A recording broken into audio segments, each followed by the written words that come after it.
एक असा शब्द तुझ्या आयुष्यामध्ये की कोणीतरी तुला बोललंय आणि तो शब्द तुझ्या डोक्यातनं आजपर्यंत निघलेला नाही. तर बाबा एक्सपायर झाले आणि अचानक फायनान्शियल बर्डन होतं माझ्यावरती. तू लग्न मुलाशी करणार आहेस का मुलीशी लग्न करणार? हरामखोर लोक असतात जे नमस्कार मंडळी, गप्पा गोष्टी या मराठी पॉडकास्ट चॅनल मध्ये तुमचं पुन्हा एकदा नव्या कोरा भागासोबत मी दर्शन सहर्ष स्वागत करतो. तर आज आपण एक अशा व्यक्तीला भेटणार आहोत की ज्याच्या लावणीने अख्ख्या इंस्टाग्रामला काय, महाराष्ट्र काय, श्रीलंका काय आणि थायलंड काय या सगळीकडेच धुमाकूळ घातलाय. हो, लावणी सम्राट किरण कोरे याच्याशी आपण आज गप्पा गोष्टी करणार आहोत. तर पाहूयात की त्याच्यासोबतच्या गप्पा गोष्टी कशा रंगल्या. आणि हो, चॅनलला सबस्क्राईब करायला विसरू नका, व्हिडिओला लाईक करा, कमेंट करा, शेअर करा आणि कमेंटमध्ये नक्की सांगा की पुढचा पॉडकास्ट तुम्हाला कोणासोबत बघायला आवडेल. धन्यवाद.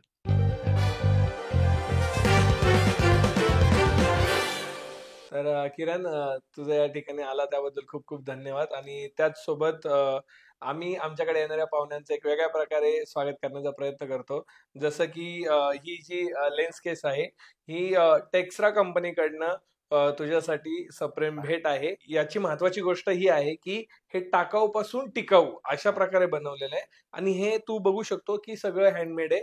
तर हे टेक्स्ट्रा कंपनीकडनं तुला आणि माझ्याकडनं तुला खूप खूप मनापासून भेट. थँक्यू.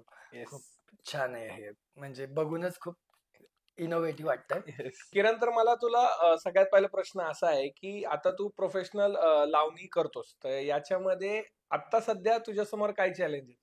तर first of all thank you so much की तुम्हाला इथे पॉडकास्टसाठी बोलवलं. येऊन खूप भारी वाटतं. आणि आता सध्या चॅलेंजेस म्हणजे तुम्हा सगळ्यांना माहितच आहे, एक मुलगा म्हणून लावणी करणं काही सोपं नाहीये. आणि आता मला जे फील होतंय की जसं जसं माझी पॉप्युलॅरिटी वाढत चालली आहे, एवढे दिवस मला एवढं बॉदरेशन येत नव्हतं खरं सांगायचं तर. पण जसं जसं फेमस होत चाललंय, जसं जसं जास्त लोक ओळखायला लागलेत, तसं तसं चॅलेंजेस वाढायला लागलेत माझे. म्हणजे मी जे काही इमॅजिन केलं होतं त्यापेक्षा थोडंसं वेगळंच काहीतरी मला आता सध्या फील होतंय. म्हणजे जेवढी जास्त लोक ओळखायला लागलेत, तेवढं जास्त आता निगेटिव्ह कमेंट्स यायला लागलेत.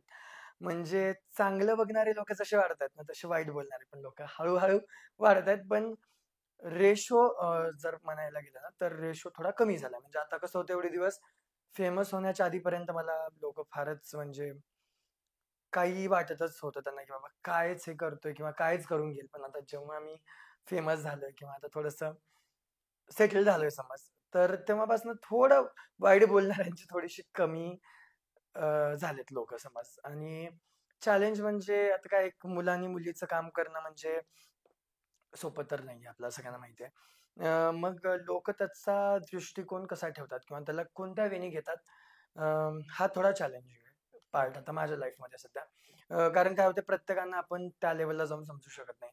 आणि सोशल मीडिया असं आहे की प्रत्येकाच्या हातामध्ये फोन आहे. आणि काय झालंय, त्यांना काही फ्रीडम आहे. आता तू बसलायस घरात, तर तुझ्या मनावर तू काही कमेंट करू शकतो काही कोणाला. कमेंट करू तुझ्या शकतो. हातात तेवढं तर फ्रीडम आहे. तर मग काय होतंय, कोणाची काय थॉट प्रोसेस आहे ना, ही कमेंट मधनं कळते. पण असं व्हायला लागलंय, लोक स्वतःची थॉट प्रोसेस तिथे येऊन दाखवतात. तर हे असं चॅलेंज सध्या येतंय. त्यामुळे आता कधी-कधी असं व्हायला लागले, म्हणजे मुलगा असून पण लोकांना असं वाटतं, की मग मुलीचंच कशाला आता काम करतोय किंवा मग काय गरज आहे? एवढा चांगला लावणी सम्राज्ञी आहेत, एवढा देखण्या लावणी करणाऱ्या पोरी आहेत, तर मुलांची काय गरज आहे? पण मग काही असे पण लोक आहेत, की त्यांना असं वाटतं, की यार मुलीपेक्षा हा छान दिसतो मेकअपमध्ये, डान्स करायची आता समज एक पद्धत आहे. आता माझी एक सेपरेट स्टाईल आहे समज डान्स करायची, तर काही लोकांना ते आवडतं. पण ॲक्सेप्टन्स जो आहे ना, तो अजून 100% नाहीये. बरं. खरं सांगायचं तर म्हणता येईल 50-50 म्हणता येईल किंवा 60-40 म्हणता येईल. अ, बऱ्यापैकी लोकं आता ॲक्सेप्ट करायला लागलेत. तर मला इन जनरल जे एक्सपिरियन्स आला आत्तापर्यंत, त्यामध्ये सांगायचं तर फिमेल जे फॉलोवर्स आहेत माझे, they are more respectful than male followers. Okay. असं माझा पर्सनल एक्सपिरियन्स आहे. कारण कमेंटमध्ये असेल किंवा रिअल लाईफमध्ये आता जेव्हा मी लोकांशी भेटतो, तेव्हा मला फिमेल जेवढ्या म्हणजे रिस्पेक्टफुली भेटतात, तेवढंच मला काही म्हणजे मेल ऑडियन्सच्या बाबतीमध्ये असं सध्या वाटत नाहीये. पण त्यातही काही अशी लोकं आहेत ज्यांना खरंच कलेवरती प्रेम आहे, ज्यांना जेंडर एवढं मॅटर करत नाही. आता पुरुष प्रधान संस्कृती असल्यामुळे भारतामध्ये काय होतंय, थॉट प्रोसेस थोडी त्या वेनी जाते. जाते. पण तशी जायला नाही पाहिजे. बाकी जे लोकं मला खूप वर्ष झाले बघतायत माझं स्ट्रगल किंवा सक्सेस, ते खूप छान पॉझिटिव्ह आहे त्या बाबतीमध्ये. चांगले आणि वाईट या दोन्ही कमेंट तुला येतात. येस. मग तुझं जास्त लक्ष कशाकडे जातं? आता काय होतंय म्हणजे एवढे दिवस काय होतं रेशो ऑफ कमेंट्स 50-50 होतं. पण आता तो रेशो 90:10 वरती आला. म्हणजे 90 आणि 10. म्हणजे 90 जर चांगला कमेंट असेल तर 10 एक कमेंट कधीतरी निगेटिव्ह येतात समज. बरं. 10च्या विचाराने 90 लोकांना हे करत बसण्यापेक्षा 90चा विचार करून 10 लोकांना निग्लेक्ट करणं खूप सोपं वाटतंय मला. तुझ्या म्हणण्यानुसार की शब्द वापरले जातात. म्हणजे येस. सोशल मीडियावर असू देत किंवा येस. पर्सनली असू देत. तर मग असं कुणी तुझ्या तोंडावर येऊन तुझ्या समोर थांबून असे काही अपशब्द किंवा विचित्र शब्द की तू बाईच्या वेशामध्ये जर डान्स करतोस, तर आता काही वापरले गेलेत का याच्या आधी? आता बऱ्याच वेळा असं होतं बघा, आता इव्हेंट्सला चाललो किंवा आता रस्त्यावरती वगैरे फिरताना Instaमुळे बरेच लोकं ओळखायला लागलेत. सो ते इन जनरल ओळखतातच. मग काही लोकं फोटो काढायला येतात. पण जेव्हा मग फोटो काढायला येतात, तेव्हा मग काही लोकं, "काय रे, त्याच्यासोबत कशाला फोटो काढतो?" हे सगळ्या इन्फ्लुएन्सर्स सोबत, सगळ्या फेमस लोकांसोबत ते घडतं. ठीक आहे. तर हे कधी-कधी होतं माझ्यासोबत, की "काय रे, काय ते थतपोरीसारखं नाचते, कशाला त्याच्यासोबत?" आणि हे कुठून तरी नकळत ऐकायला जातं. आणि काही लोकं असे पण हरामखोर लोकं असतात, जे मुद्दामून ते एवढं लाऊडली बोलतात, की त्यांना ते माझ्यापर्यंत पोहोचवायचं असतं. इनडायरेक्टली म्हणजे ते बोलताना आपलं आपल्यातच डिस्कस करतील पण थोडंसं मोठ्याने. मोठ्याने. आता जसं आपल्या गाण्यामध्ये पण आपण तो एक हं. एक्सपिरियन्स घेतलाय. It is a reality. मग ते एक्सेप्ट करून आपण पुढे जाणं तर गरजेचं आहे. पण ते होतंय आता अशांमध्ये काही असं टवाळके लोकं पोरं थांबलेली असतात. काही लोकं अशीच थांबलेली असतात टाईमपास करत. एक असा शब्द तुझ्या आयुष्यामध्ये की कोणीतरी तुला बोललंय आणि तो शब्द तुझ्या डोक्यातनं आजपर्यंत निघालेला नाही. शब्द एवढे झालेत ना, की आता म्हणजे त्या शब्दांचं पदरेशनच राहिलं नाही. आता इव्हन आता छक्का शब्द झाला, नाचा, बायला झालं. अरे, हे तर काय बायला एकदम.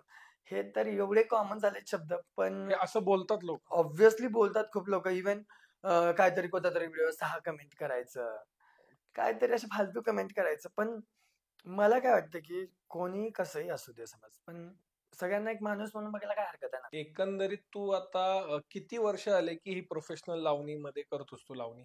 आता प्रोफेशनल जवळपास 8 वर्ष होऊन गेली. 2017-16 पासून तर मी करतोच आहे. बरं. तर बाबा एक्सपायर झाले आणि अचानक फायनान्शियल बर्डन होतं माझ्यावरती खूप. मला भाऊ नाहीये. 5 बहिणी आहेत सख्या.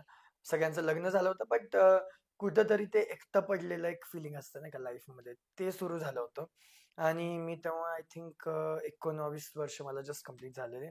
आणि लाडाचा एकुलता एक असल्यामुळे बाबा गव्हर्नमेंट सर्व्हंट होते. सो रिस्पॉन्सिबिलिटी असं काही नव्हतीच लाईफमध्ये, की म्हणजे काहीतरी कमवायचं, कुठं म्हणजे फक्त खर्चायचं, मागितलं ते भेटणार एवढंच होतं लाईफमध्ये. पण मग सडनली जसे बाबा गेले ना, ते एकदम एक टर्निंग पॉइंट होतो लाईफला खूप मोठा. तोपर्यंत कसं होतं उगीचच असं चला यार भेटते तर करू, खाऊ-पिऊ मस्त एन्जॉय करू काही नाही. पण मग पुढे जाऊन काय आता म्हणजे आपल्याला सांभाळणार कोण मग? आता पप्पा नाहीत तर मग पुढं काय करायचं? म्हणजे असंच तर चालणार नाही टाईमपास करून. फ्युचर प्लॅनिंग आहे. एज्युकेशन बाकी होतं माझं. ग्रॅज्युएशनचं सेकंड इयर चालू होतं तेव्हा. कमाई करायची तर अक्कल नव्हती काहीच. म्हणजे कसलंच नाही आणि लहानाचं असल्यामुळे असं कुठं जाऊ पण देत नव्हते घरचे. त्यांचं असं की "नाही तू राहा घरीच, अभ्यास कर फक्त" किंवा मग डान्स वगैरे थोडेफार कॉम्पिटिशन्स वगैरे करायचो. मग तिथून मी जसा निघालो बाहेर, तेव्हा मग दुनियादारी समजली. मग तिथून थोडंसं चॅलेंजेस सुरू झाले समज. मग त्यामुळं हळू-हळू डान्समध्ये इंटरेस्ट घेतला. कुठेतरी एकटेपणा पण गेला. छोटा-मोठा इन्कम सोर्स सुरू झाला. बट आता ते एवढं पुढेपर्यंत गेले, की ते मरेपर्यंत तर काय सुटणार नाही, असं झालं आता. तर याच्यामध्ये मग तू पैसे कमवले का? हो. ओके. तसं हवे तेवढे पैसे कमवले का? हवे तेवढे कमवले असं म्हणता येईल आता. बरं. काय होतं एक लावणी कलावंत किंवा एक लोककलावंताचं मी तुला सांगतो. लोककलावंतांसाठी इन्कम सोर्स हा खूप स्ट्राँग नाहीये. आहेत त्यांचे खूप चांगले इन्कम सोर्स आहेत. पण जे एकदम ग्राउंड लेव्हलला काम करतात, जसे गोंधळी असतील, जसे वाघ्या मुरळी असतील, ह्या लोकांची एवढी हाल आहे दादा. तमाशा असतील, अ, वगनाट्य वगैरे जे करतात, भारुड वगैरे जे करतात. अक्षरशः लॉकडाऊनमध्ये इव्हन त्या लोकांचे खाण्यापिण्याचे वांदे होते.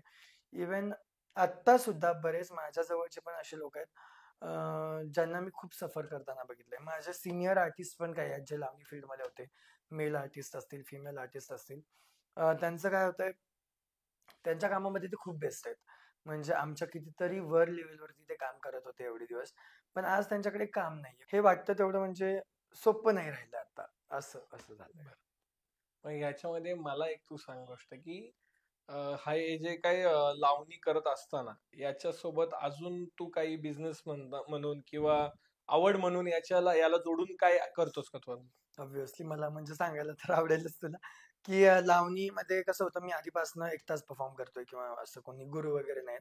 सो सगळं मी सेल्फ लर्न्ड आहे त्या बाबतीमध्ये. पण मग काय व्हायचं, जेव्हा स्पर्धेला वगैरे जायचो तेव्हा मेकअप करायला कोणी नसायचं सोबत. मग काय व्हायचं, आपली आपली छोटीशी एक बॅग घ्यायची, बसमध्ये बसायचं लाल परीमध्ये, ऑटोमध्ये बसायचं, छोट्या-मोठ्या स्पर्धेला जायचं. सो मग मेकअप करायचा सगळ्यात मोठा होता कन्सर्न. मग बाकी कंटेस्टंटची आई यायची, पप्पा यायचे, त्यांना तयार करून द्यायचं. आमच्यासोबत कधी कोणी आलं नाही. माझ्यासोबत तर आयुष्यात इव्हन मी आता एवढा प्रोफेशनल आर्टिस्ट झालोय, 5 स्टार हॉटेल्समध्ये परफॉर्म करतो. मी कधीच कोणाला सोबत घेऊन जात नाही. इव्हन आपल्या शूटच्या तेव्हा पण तू बघितलं असेल, मी हं. एकटाच येतो, एकटाच जातो, कुठे पण असू दे. कारण मी तेवढा कॉन्फिडंट आहे माझ्या कामाच्या बाबतीत. मग मी हळू काय केलं, जसं-जसं लावणीमध्ये मला मेकअपची गरज पडायला लागली, मी मेकअपबद्दल अभ्यास करून-करून स्वतःचा मेकअप स्वतः करत होतो. मग आता मी प्रोफेशनल मेकअप आर्टिस्ट म्हणून काम करतोय. बऱ्याच सेलिब्रिटीज सोबत काम करतोय आणि अलोंग विथ लावणी आता मी as a professional makeup artist पण काम करतोय. सो हे दोन्ही कसं झालं, एक त्या दोघांचा एक बेस आहे सेम. दोन्हीमध्ये पण मेकअप कॉमन होतं माझ्यासाठी. एवढे दिवस स्वतःचा मेकअप करत होतो. आता दुसऱ्यांचा मेकअप करतोय बरं. आणि त्याच्यात आता नॉलेज पण एवढं ग्रास्प केलं, की मी अकॅडमी पण सुरू केली आहे मेकअपची. सो अलोंग विथ डान्स मेकअपचे क्लासेस पण घेतोय आता.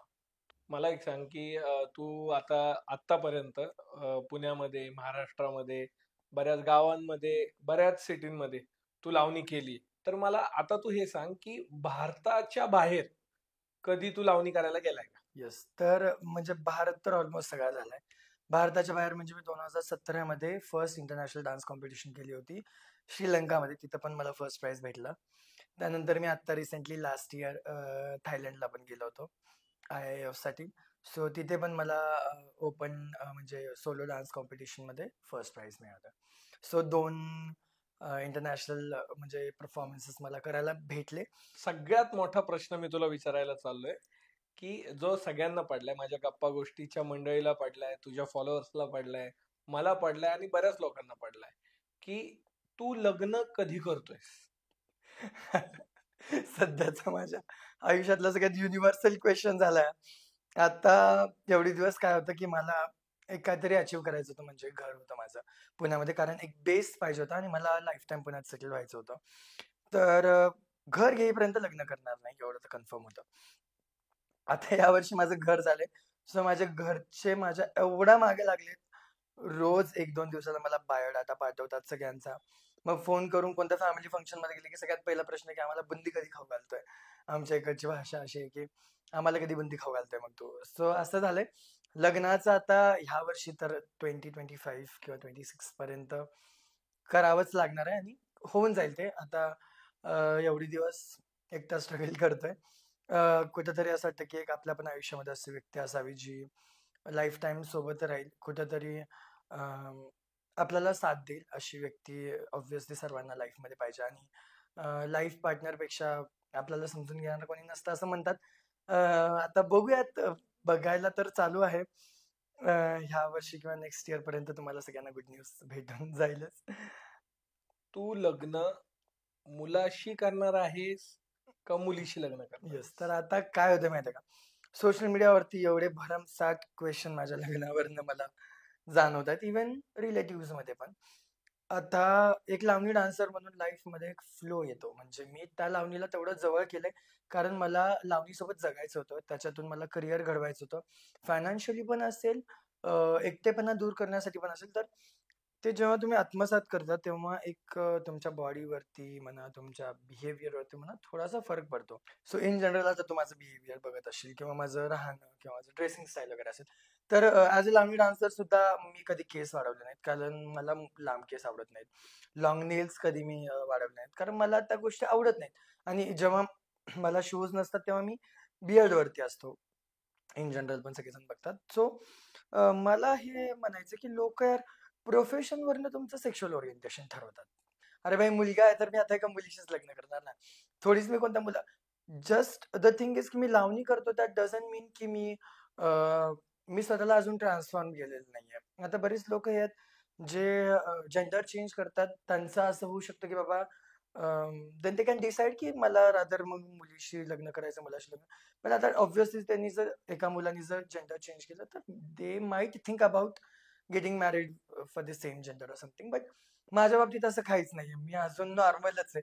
फक्त जस्ट द थिंग इज की मी स्टेज पुरताच मर्यादित आहे. तुम्हाला माझ्या रिअल लाईफमध्ये, माझ्या ओव्हरऑलच्या ड्रेसिंगमध्ये तुम्हाला कधीच फिमेल इन्फ्लुअन्स कधी दिसणार नाही. इन जनरल बोलणं असेल थोडंसं, एक फ्लो जो असतो ना, आर्टिस्टिक फ्लो असतो एक लाईफमध्ये, आणि कंटिन्यू लावणी करतोय 10 वर्ष झाली ऑलमोस्ट, आता 8-9 वर्ष तर झालीच.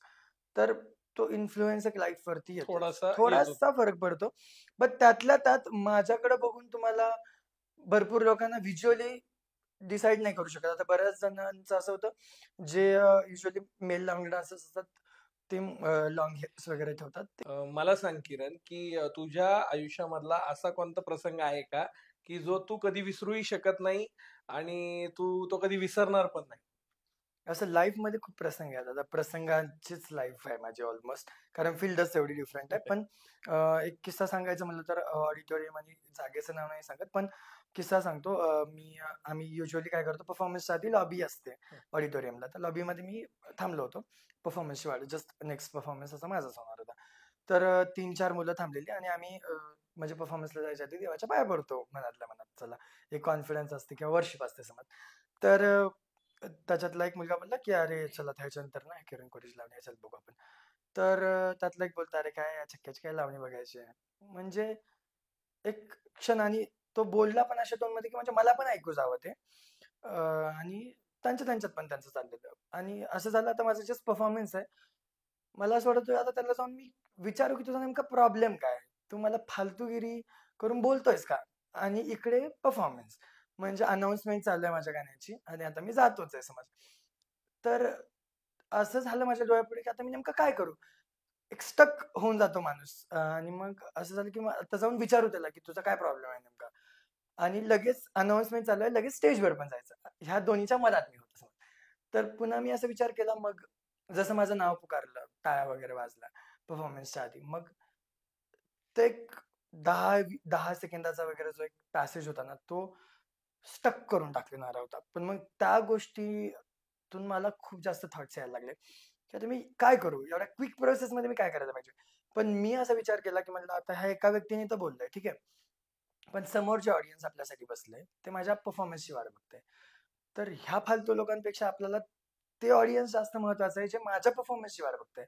आणि तिथे मी असा नाचलो, की माझ्या गाण्याला वन्स मोर बऱ्याच वेळा मिळतो. त्या दिवशी वन्स मोर घेतलाच मी, आणि तेव्हा त्यांना सुद्धा टाळ्या वाजवाव्या लागल्या. अशा गोष्टी घडतच असतात. पण कुठेतरी एक अडकून जातो कधी-कधी माणूस. म्हणजे पण मला असं वाटतं, की चांगल्या लोकांचा विचार करून पुढे गेलं तर खूप चांगलंच होतं. फालतू लोकांचं तर काय, फालतू बोलत राहतात. सो मी ते बॉदर करत नाही. अशा गोष्टी खूप घडतात. पण हे किस्से ना डोक्यातून पटकन जात नाहीत. कुठेतरी घर करून राहतात. पण आता थोडंसं रिलॅक्स झालंय त्या बाबतीमधून. तू इतके वर्ष आले लावणी करतोय, तर त्याच्यामध्ये तुझं असं कोणतं आवडतं गाणं आहे, की या गाण्यावरती मला लावणी करायला खूप आवडतं? आता लावणी फील्डमध्ये काय माहिती का, प्रकार आहेत लावणीचे खूप सारे. म्हणजे फडातली लावणी आहे, कसरतीची लावणी आहे, बैठकीची लावणी आहे. पण बैठकीची लावणी माझा फेव्हरेट प्रकार आहे. जसं की उंच माडीवरती चला गाणं झालं. आता नवीन लेटेस्ट बाई गं गाणं झालं. बरं. म्हणजे अशा काही लावण्या आहेत, ज्या खूप शृंगारिक आहेत समज, आणि त्या करताना शक्यतो बसून केल्या जातात. त्यांना बैठकीच्या लावण्या म्हणतात. पिकल्या पानाचा देठकी हिरवा, नटले तुमच्यासाठी. ह्या ज्या सगळ्या लावण्या आहेत, ह्यांचा एक-एक शब्द जो आहे ना, तो खूप असा म्हणजे एक परफॉर्मरला ना, जेव्हा आम्ही परफॉर्म करू ना, तेव्हा ते फील करावं लागतं. आता बऱ्याच वेळा असं होतं, अ, नवीन आलेल्या गाण्यामध्ये पण असे काही, आता बाई गं गाणं हे एकदम नवीन गाणं आहे चंद्रमुखी पिक्चरमधलं. त्याच्यातला मर्म जो आहे ना, त्याच्यातलं जे फील आहे ना, तू एकदा जर शांत ऐकशील ते गाणं, तर तुला कळेल की म्हणजे एखाद्यावरती प्रेम केल्यावरती काय फिलिंग असतं. त्या गाण्याचा एक-एक शब्द तुला एवढा फील होईल, म्युझिक वाईज असेल. अशा बैठकीच्या लावण्या, सुंदर-सुंदर लावण्या, उंच माडीवरती चला पण खूप सुंदर लावणी आहे.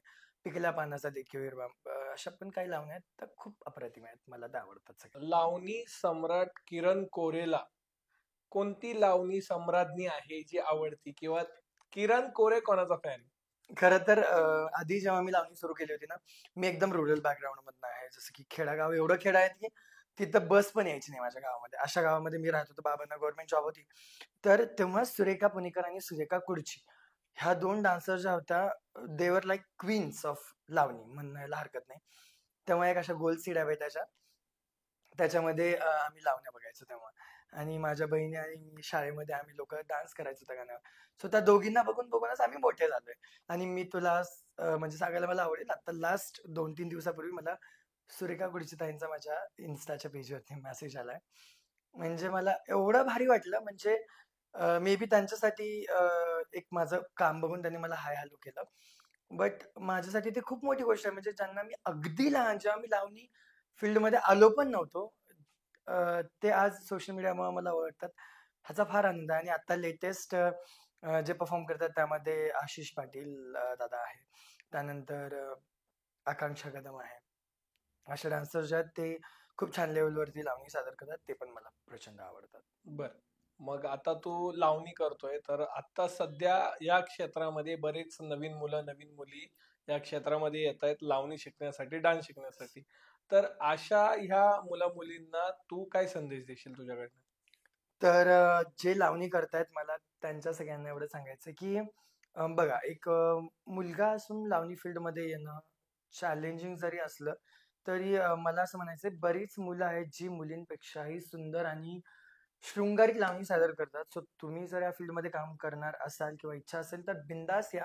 बट मला एवढं सांगायचं की शिक्षण करा. शिक्षण सुद्धा तेवढंच इम्पॉर्टंट आहे. कारण ॲज अ प्रोफेशनल आर्टिस्ट मी आता जेव्हा इंडस्ट्रीमध्ये काम करतो तेव्हा मला एक एक गोष्ट फील होते. द वे आय टॉक म्हणजे माझं एज्युकेशन आता बी-एससी बी-एड झालंय, एव्हिएशन झालंय माझं. त्यामुळे माझं कम्युनिकेशन खूप फ्लॉलेस आहे. कोणत्याही लँग्वेज होते. इंग्लिश असेल, हिंदी असेल, मराठी असेल. त्या तुम्हाला जास्त प्रेझेंटेबल बनवतात. सो तुमच्या प्रेझेन्सवरनं, तुमच्या कम्युनिकेशनवरनं तुमची लेव्हल ठरवली जाते. मला असं म्हणायचं की एक बॅकअप प्लॅन ठेवून चला. ऑल्वेज काय होतं आपण फॉर्ममध्ये नाही का जज्बा असतो एक आर्टिस्ट होण्याचा. मग आपण खूप फॉर्ममध्ये ना, नाही मी कलाकार आहे, माझ्या कलेवर माझं खूप प्रेम आहे. मग मी फक्त माझी कला सादर करणार. काय होतं कलेसोबत एक लक फॅक्टर पण असतो. मेहनत तर सगळ्यांची असते. मेहनत कोण करत नाही. ऑब्व्हियसली सगळेच करतात. स्पार्कची गरज आहे. तुमचं प्रेझेंटेशन ह्या सगळ्या गोष्टी मिळून काही आर्टिस्ट आहेत जे बूस्ट घेऊन पुढे निघून जातात. पण काही जे स्ट्रगल पिरियडमध्ये आहेत, बरेच लोकं मागे राहून जातात. सो त्यांनी कुठेतरी तुम्ही सर्वांनी एक चांगला प्लॅन ठेवा. जवळ जसा माझ्याकडे बॅकअप प्लॅन आहे आता. माझं डान्सिंग सोबतच मेकअप सुद्धा माझं चालू आहे. सो हे माझं रिलेटेडच करियर आहे. But it is something very different from dancing. म्हणजे डान्सला मी स्वतःवरती परफॉर्म करतो, स्वतःवर मेकअप करतो. पण मेकअप फील्डमध्ये इट इज टोटली डिफरंट. दुसऱ्यांना तयार करतो, दुसऱ्यांचे मेकअप करणं, अकॅडमी चालवणं. सो असं बॅकअप ठेवून चालावं मला सगळ्यांनी असं वाटतं. शिक्षण तर आहेच महत्त्वाचं. सोशल मीडिया सगळ्यात जास्त महत्त्वाचं आहे. तुम्ही बघत असाल, आता आपण बघतो बघ सोशल मीडियावरतून लोकं कुठल्या कुठे गेले. तर त्या फील्डशी रिलेटेड मला एवढं सांगायचं की हातामध्ये आपला जो फोन आहे, it is a platform. It's a very big platform. एवढे दिवस काय होतं दादा, आपण वाट बघत होतो, की आपल्याला कोण चान्स देईल यार, आता मग त्या चान्स नंतर मग आपण पुढे जाऊ. मग काहीतरी काम करू इंडस्ट्रीमध्ये. पुण्यासारख्या इतक्या मोठ्या सिटीमध्ये घर घेतलंस. याबद्दल तुझ्या खूप खूप थँक शुभेच्छा. आणि गप्पा गोष्टी या मराठी पॉडकास्ट चॅनलमध्ये तू आलास, तू माझ्याबरोबर गप्पा मारल्यास आणि खूप खूप धन्यवाद तुला. तुम्ही सर्व टीमनी मला इथं बोलवलं त्याबद्दल तुम्हा सर्वांचा मी पण आभारी आहे. माझे जे काही थॉट्स आहेत किंवा माझे जे काही एक्सपिरियन्सेस आहेत ते सगळ्यांसोबत शेअर करायला मला मिळाले.